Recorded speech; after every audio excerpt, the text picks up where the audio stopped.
welcome to the Math Ed Podcast. My name is Sam Otten from the University of Missouri, and today I am joined by Jennifer Ruef, who's an assistant professor of mathematics education in the College of Education at the University of Oregon. Jenny, thanks so much for speaking with me. Well, thanks for inviting me, Sam. Very happy to be doing this in our, Zoom way. Everything is Zoom now, so this is very normal to be talking in this format. We're going to be talking about Jenny's article in the journal Educational Studies in Mathematics, Volume 104. This is a recent article that's entitled Why Indigenous Languages Matter for Mathematics Education, a case study of Ichishkin. So Jenny, this is a very interesting article that really brings in some perspectives from indigenous language and thinking about how that can inform curriculum and mathematical concepts. So I'm very eager to dig into that article. But on this podcast, I always like to back up for a second and just sort of put you on the map, so to speak. And so I wonder where you did your graduate studies and also what you focused on when you were doing your dissertation research. Actually, my first year of graduate work was to earn a master's degree at the University of Wisconsin-Madison. And that work happened in 2004, 2005. I was fortunate to be able to take a sabbatical year from my work as a high school math teacher. And it got me excited about graduate school. And my work there with Amy Ellis and Eric Knuth in particular introduced me to this very new way of thinking about teaching and learning mathematics. I shouldn't say a new way, it was so many new ways. Mm-hmm. And then I had a few more years in the classroom to go out and learn those things and really shift practice.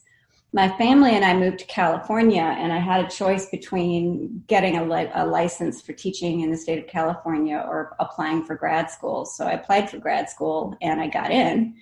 My dissertation work, my doctorate, happened at Stanford, and my dissertation was about what we call public sense making. It's classroom-based research. I was working with sixth graders in a large Bay Area, metro area, and their teacher. And we were looking at predominantly like what happens when kids who come in who are used to sort of a set and get kind of instructional practice and learning practice, and they're asked to, invited to, encouraged to, pushed to become more agentic in their learning. And so through that process, which was very collaborative, very discourse driven, and very student centered, we came to term it public sense making. Mm-hmm. And my advisor at Stanford was Jo Boaler. Okay. People might have heard of her. Yes, maybe. So I want to turn now, though, to the article here in Educational Studies in Mathematics. I'm just curious about what you viewed as the purpose of this research, looking at indigenous languages and how that can inform mathematics education. And then how did you find yourself coming into this area of research? I have long been interested in questions of identity in mathematics teaching and learning. And when I say identity, that's actually a very broad topic. So I've looked at identity through multiple lenses across the years and across different projects.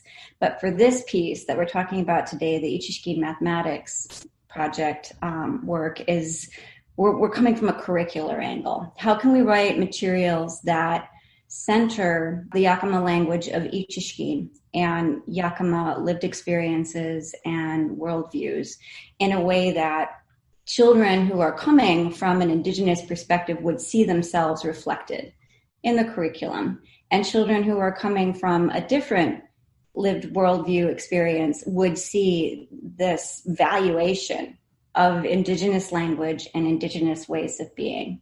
So the goal really is to create a space where mathematics and language and cultural lived experiences are all working in harmony.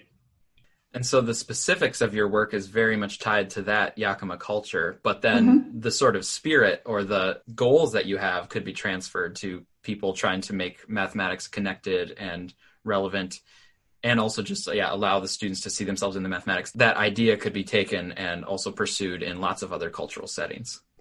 Yeah, absolutely. The ideas, the principles behind how we're constructing this curriculum certainly translate to other contexts and settings. But in general, when we think about a mathematics classroom or really any learning environment, do we welcome the learner in as the whole human being that they are, or are they expected to check some part of themselves at the door?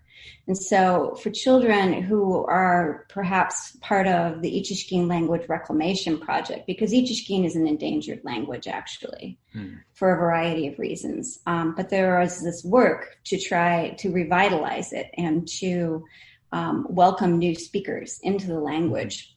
And you were even generating some new words, right? That kind of made sense in the context of the language. Yeah, that's actually one of the bigger challenges, is that there isn't a one-to-one mapping between what you might think of as Western mathematics or even the Common Core state standards for mathematics and Yakama cultural experiences and certainly Yakama language. One of the things that I learned, I read so much to be prepared to do this work. And I worked in concert with a very important team of authors, and we'll circle back to that in a moment, I'm sure. But one of the things that I learned was that language in many ways reflects the worldview of the people who speak it. And when I say worldview, I mean things like what color is something, or how do you experience certain cultural interactions. And when I say what color is something, I mean, it really gets as deep as the things that we notice and that are important to us as human beings are the things that we attach language to. And so you've probably heard that there are, I forget how many Inuit words for snow. You know, like the quality of snow has a much deeper impact on somebody who lives in a very cold environment and deals with snow all the time. And so it would make sense that you'd have a lot of different words for the different kinds of snow. In that same way, we just didn't find as many fractional words already existing in Ichishkin. We had whole, half, and quarter, but we had to create language so that we could talk about smaller unit fractions in the language of Ichishkin. And that's where the partnerships become so critical, because it's not simply a matter of making up a word or coming up with the very best translation that you can, because when you're inventing language to represent something, it needs to honor the worldview and the experiences of the people who speak and who spoke that language initially. So here's where I'm going to talk about the authorship team. Yeah, great. So I want you to picture the scene. This work all was born out of a course that I inherited when I started my work here in Oregon in 2016. It's actually K through 5 math content for people who want to become elementary school teachers. That's a whole other story, but that's actually another branch of my research. Mm-hmm. Like how those people, who a lot of whom have had negative experience with mathematics, come to make peace with it and then go on to help other students learn it. So Keith Walker showed up in my very first class, and he was turning in all of his problem sets in both English and Ichishkin. And they were beautiful. They were works of art. And I just was blown away. I mean, for one thing, he's doing double the work, more than double the work, because he's thinking in English, and as an Ichishkin learner, he's really pushing himself to come up with language to represent all of these mathematical concepts. And so when I approached him, I said, "These are amazing, and why are you doing this?" He said, "My goal is to write an Ichishkin mathematics curriculum so that we can teach this in an immersion setting in an elementary school." Now, keep in mind, this school doesn't exist yet. This is work that Keith is doing for a future that has yet to be built. So I started working with Keith on it, and I got pretty excited. And I was like, all right, well, I would love to write about this. Are you up for that? And he said, yeah. And then we started moving forward, and we kept hitting these roadblocks where Keith would say, I can't do this without approval of Virginia Beavert. Now, here's the thing about Virginia Beavert. She is Yakama. She is an Ichishkin speaker from birth. She earned her PhD in linguistics here at the University of Oregon when she was in her late 80s. And she has long been a main proponent of the Ichishkin revitalization program here in the Northwest, in what we now call Oregon and Washington. And she is 98 years old.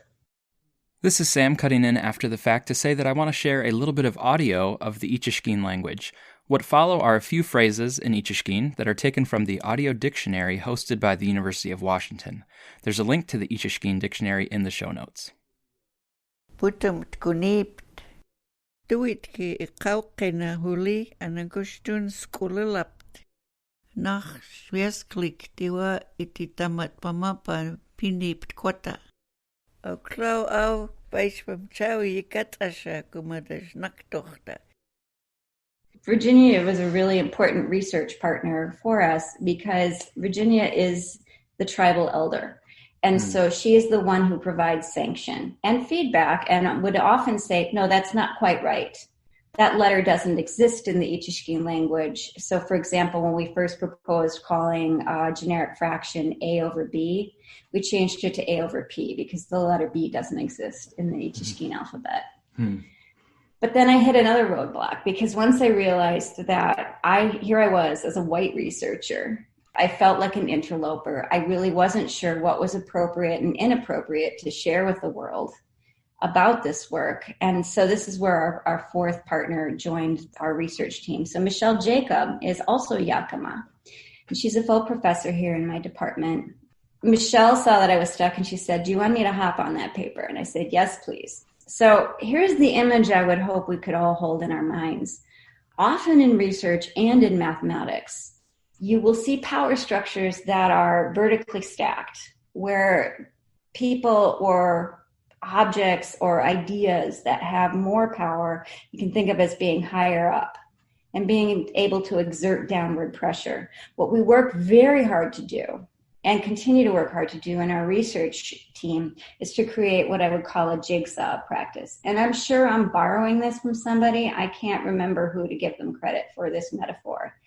But all of us, all four of us, bring specific kinds of expertise to this conversation. So if we're going to write a mathematics curriculum, I'm proud to be able to talk about how we think about mathematics in a lot of different contexts, and then be able to mesh with the cultural context that Virginia is able to share and the linguistic context that Virginia and Keith are able to share. And Michelle's a really important broker, too, in terms of bringing it all together with her work in Indigenous studies and traditional ecological knowledges. So that was a rather long story to tell you how the work was born and now how it's moved forward and how it's being carried out. So Michelle and I are planning to write for grant funding because we'd really like to continue this work. And in order to do so, we need to be able to pay some people.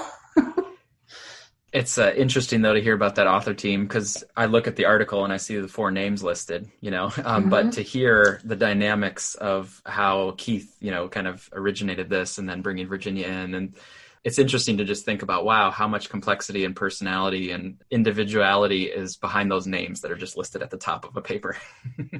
Absolutely. Yeah, this is one of the fun parts about getting to do a podcast. And if I might add, the thing I think that makes this all work, first of all, these are all amazing human beings. They're lovely, they're hardworking, they care deeply, they're just nice people to know. But at the bottom of all of this, we all have the same shared goal, which is that we want inclusive, warm, welcoming, rich learning experiences for children, in particular Indigenous children who have been marginalized for centuries, especially in this country, but certainly not only in this country. And so because we all care about the same thing, that gives us a lot of energy to keep the work moving forward. Mm-hmm. So I want to go into a little bit of the details of the article. And again, this is in Educational Studies in Mathematics. But you mentioned the content class for elementary pre-service teachers. But I wonder if you could tell us a little bit more about that class, and also really what was it that you were working on in terms of the curriculum? Was it certain tasks? Was it certain ideas? Was it certain mathematical concepts? And just help set the stage for us a little bit for that setting. Well, I halfway hesitate to say this, but I'm going to go ahead and say it anyway. That class I think of as math therapy, because so many of our students come to us having had very bad experiences at some point. Not all of them. I'm actually working on another paper right now, and I'm looking at a cohort of 31 students, and having read their essays, there are about 3 of them that were like, I had a great time in math in elementary school. But 28 of them were like, no, this piece of it, this piece is about time math facts tests in particular. So 28 of the students had a very negative experience in their own past with time math facts tests. That's just one example. But they come to us, and this won't surprise you. It relates to Lonnie Horn's work about good kids, fast kids, lazy kids, slow kids. It's a piece she put out in 2007. The ways that students get labeled in relationship with what we think of traditionally as being good at math, which has been get the right answer, get it fast, don't make mistakes. So my students come to this class thinking that's what it means to be good at math. And so what we do is we spend several weeks unpacking and reframing and moving forward. And we do this by engaging with mathematical content. We're grateful to use a curriculum that comes out of Boston University, very much inquiry-driven, small group, discourse-based, and the course covers all of the mathematical content you would want an elementary school teacher to have some measure of expertise in. And so we spend a fair amount of time really unpacking what is the base 10 number system, for example. What does it mean? Why does it work the way that it does? And then we get into how do children think about addition and subtraction problems coming from a CGI-based, cognitively guided instruction, the work that came out of Wisconsin. Same thing with multiplication and division. So we start with much more organic problem-solving tasks, and we move toward the U.S. standard algorithms, which are often the only things that my students have experienced coming in. And then we unpack why those algorithms work, and we reinforce why it's so important to, first of all, never say carry the one, and second, understand what that means and what does that little one mean. So this course runs for 2 quarters, and then the second quarter we dig deeply into fractions and conceptual knowledge of fractions, which is why actually the Ichishkin Math Project started with fractions, because that's where Keith was digging into really making sense of mathematics and it's translating things into Ichishkin. And we wrap up with a brief foray into geometry and geometric measurement concepts. So if I want my students to have learned only 2 things by the end of those 2 quarters, it is one, that they can make sense of mathematics, and ideally they can make sense of mathematics by struggling with it and talking with other people and listening to, and looking at how other people have made sense of it and building connections across those multiple representations. And 2, that they have this vision of how they might do something similar to this with their own students in the future, so that their own students in the future are going to have a very different experience learning mathematics from any of the damaging experiences that our teachers might have had in their own past.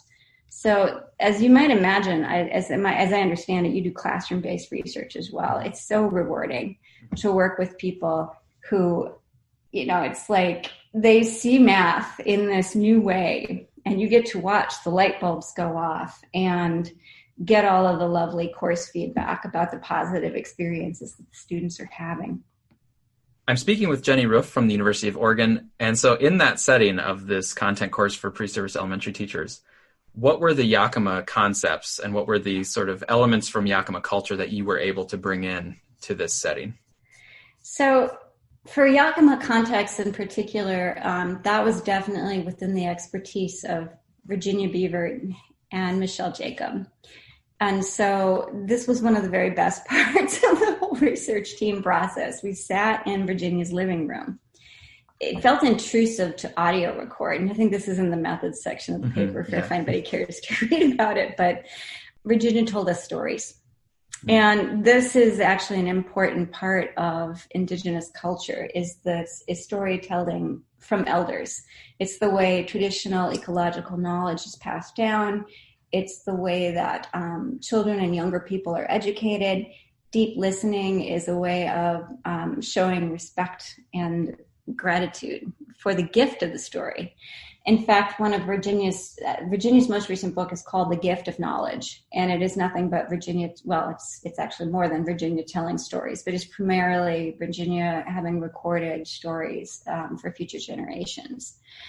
So when we started off, Virginia was thinking about where she could remember fractions, and she brought up the context of building teepees in particular. And what I wish I could recreate for you was the deep pride she had in telling the stories of her mother and other women in the tribe who held in their minds all of the necessary engineering and sewing knowledge needed to construct a teepee. How many hides, how long of the material needed to be to make the hoops, the material that they used to sew it together. And, the teepees come in different sizes. And so they had to do all this scaling entirely, like using what they were holding in their minds. And then they would create the teepees. And she talked about trading with seafood. So Virginia's people were along the Columbia River. And this is where I have to be very careful because I want to make sure that I'm remembering accurately. So here in what we now call Oregon, and the reason I say what we now call Oregon, what we now refer to as Washington, is because these are colonized lands. These were not lands that were willingly given over by the people who lived here. They were taken. And so the names of the states are all colonizing names. They are what the land was renamed to be. So with that in mind, tribes who lived along the coast would travel inland and they would trade these strings of big flaked salmon. And they were strung along strips of bark, and you would make your trade on the basis of the fractional length of an arm.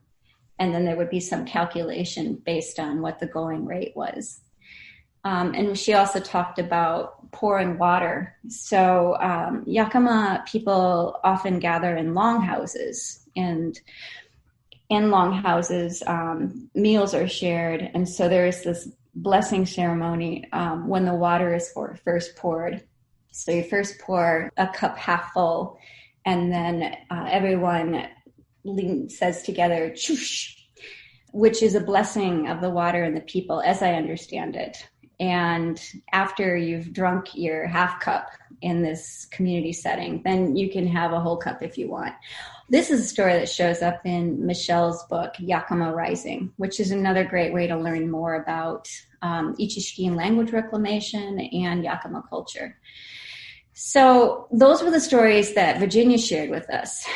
And what we realized in talking, though, was that there's a really pervasive and very damaging fractional notion that has been imposed upon a lot of for it to be enrolled in an indigenous tribe in the United States, you must demonstrate blood quantum.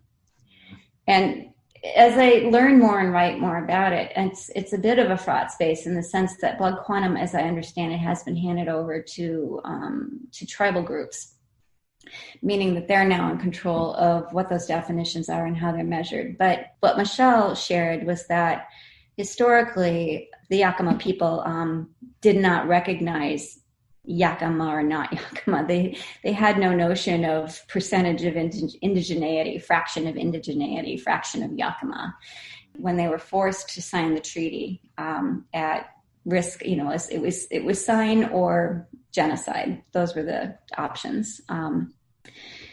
Then there became this fractionation of what it meant to be Yakama, how much Yakama blood did you have, and similarly a fractionation of the land. So when the Yakama were moved on to reservations, they were given certain land allotments, which are actually overseen by the federal government, and that's a whole other line of research, and what a mess that's been. It's frankly been, centuries of land theft and mismanagement. But one of the issues is that as families grew across generations, the sizes of the land plots did not. And so individual ownership in chunks of land became smaller and smaller fractions and harder to manage. So those were the cultural contexts that arose out of those initial discussions. And now thinking about those Yakama ideas, how would you incorporate those into the college class, or how would you incorporate those into some mathematics curriculum, for example? The eventual goal actually is to create curriculum materials that can be used in an immersion setting. And like I said, that school doesn't exist yet. So that's out there in the future. What I can say on a positive note is that what's now known as Washington State and Oregon State. Washington passed, I think it's called the Since Time Immemorial law around having indigenous curriculum in schools, and we're following in those footsteps here in Oregon. And so what we're going to start to see is more materials in more classrooms. And of course, it won't surprise anyone that the disciplines that are leading the way are history, social studies, and English language arts. Math is often seen as this culturally neutral and somehow sterile, space. And so it would be great if our materials were part of something like that process. But to be honest, this work moves so slowly that we don't really have the materials yet to be sharing in those ways. And I hadn't actually thought about taking this material into the content classes, but we probably should, just to see what the students' experience with it would be like. And the other place that I think I might want to think about bringing this is our secondary math methods course and our elementary math methods courses, which are other classes that I teach here at the university. We do a lot around task selection and a small amount of curriculum writing in our teacher preparation programs. So it would be interesting to work with a group of up-and-coming teachers to see what they might want to do with it and how they would make sense of it. I want to now kind of expand outside of your team, but like, what message would you hope to leave with people, even if they're in like a very different context or with different cultural histories around them? But what's the sort of message that you want them to take from this work? Who is in your room? Look around you. Who are your thought partners? Who are the people that you're working together with? Who are the stakeholders? And who are your learners? Who is it that all of you are there to support? Because in this world that we're all of us who are here in mathematics education serve at the end of the day one group of people, and that is the students in classrooms. I would ask yourself, what kinds of conversations can you be having? And then the second question I would ask is, what are the power dynamics? And are they equitable? So how can you form your own jigsaw of expertise? And related to that, and this might be the second question actually, what's the problem you're trying to solve? So all of us are, I think that's one of the great joys of being in this work, is that I have an endless array of math problems ahead of me. I have a whole lifetime of problem solving, which is really exciting. So let's reorder that. I'd start with, who's in your room? What's the problem you're trying to solve? And how are you going to create equitable problem-solving community? Jenny, it's been great talking to you about that work. I have a final question that I like to ask, and this is from a friend of mine, Aaron Brackenecki, used to ask this all the time when I was in grad school. But I'll ask you, if you were not in math education, could you imagine yourself doing something else as an alternative career? I'm not sure what it's going to say about me, but you sent me these questions ahead of time, and this is the one I probably spent the most time thinking about. That happens very often. And I think it's because, for one thing, I'm pre-tenure. So how do I want to represent myself to the world? I just turned 52. This is my 3.5 career. So in the past, when I was 21, a partner and I started our own leather tailoring business. Then I became a math teacher, and I had a side career as an aerial dancer for 12 years. And when I went away to college, or when I went to Stanford, I couldn't keep the aerial work up, so I picked up springboard and platform diving. So I think that's what I would do. If I weren't doing this, it wouldn't be a paying career. But if I think about the thing that, where are the problems I want to solve and what brings me joy? And frankly, what makes me feel like I'm really alive in my body? It's diving. Mm-hmm. So I think that is probably what I would very much like to do. Either getting pulled up or falling down from heights. Well, yeah. And so to relate this back to mathematics teaching and learning, a lot of, people have so much fear attached to mathematics. Mm-hmm. Not everyone, but a lot of times people have a fear, and they have a fear of failure, I think. And that's for good reasons. And I'll never be bored in this work. There's plenty of work to do. Mm-hmm. But if I'm going to ask my students to do things that scare them, I think it's important to have a regular practice in my own life of doing things that scare me. And I will tell you that diving is scary. Well, Jenny Ruef from the University of Oregon. Jenny, it's been wonderful talking to you. Thanks so much. Yeah, thank you, Sam. And I really appreciate the podcast.